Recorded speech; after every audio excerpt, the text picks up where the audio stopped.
बहुत समय पहले की बात है। एक बहुत ही घना जंगल था और उस जंगल के बीच एक नदी बहा करती थी। उस नदी के एक किनारे पर एक ब्राह्मण रहा करता था और उसके दूसरे किनारे पर उसी ब्राह्मण का भक्त अपनी पत्नी और बच्चे के साथ रहा करता था।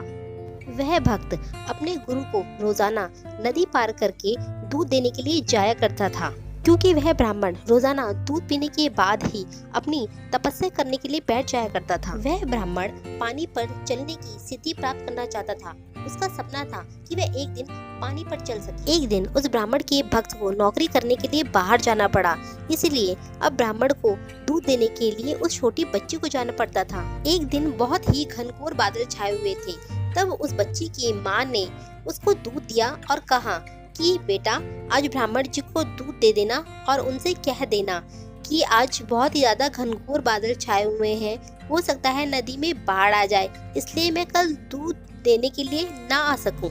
वह बच्ची ब्राह्मण को जाकर दूध देती है और सारी बात बताती है। तब वह ब्राह्मण बच्ची से कहता है कि बेटा, तुम चिंता मत करो, मैं तुम्हें एक ऐसा मंत्र दूंगा जिसे तुम पानी पर चलकर नदी पार कर लोगी। ब्राह्मण की बातें सुनकर वह बच्ची कहती है ठीक है गुरुजी, और वह घर जाती है।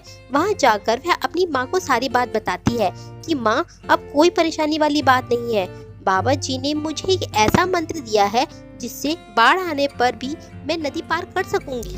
अचानक से रात में बहुत तेज बारिश होने लगती है और नदी में बाढ़ आ जाती है, लेकिन अपनी बेटी की बताई हुई बातों और बाबा के भरोसे पर वह अपनी बेटी को सुबह ब्राह्मण के पास दूध लेकर भेज देती है।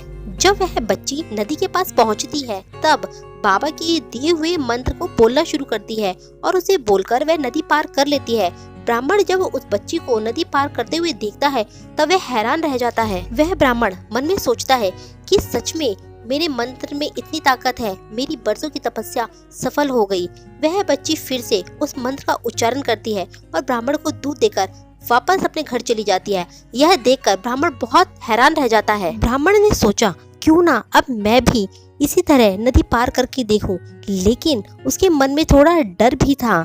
फिर भी उसने अपने मंत्र का उच्चारण किया और जैसे ही पानी पर चलने के लिए उसने कदम बढ़ाया, वह नदी में डूब गया और उसकी मृत्यु हो गई। उस बच्ची ने नदी आसानी से पार कर ली, क्योंकि उसे खुद पर और ब्राह्मण के दिए हुए मंत्र पर पूरा भरोसा था। लेकिन ब्राह्मण को खुद के मंत्र पर भी भरोसा नहीं था, इसीलिए उसकी मृत्यु हो गई। तो ये कहानी हमें यह सिखाती है कि अगर हमें कुछ जिंदगी में करना है, कुछ पाना है, तो सबसे पहले हमें खुद पर भरोसा रखना होगा, क्योंकि अगर हम खुद पर भरोसा नहीं रखेंगे तो हमारे लिए कोई भी काम आसान नहीं है और हम कुछ नहीं कर सकते, क्योंकि हमारा आत्मविश्वास ही है जो हमें आगे बढ़ने के लिए प्रेरणा देता है। आपको ये कहानी पसंद आई हो तो लाइक कीजिए, शेयर कीजिए, सब्सक्राइब कीजिए। Thank you for watching the video.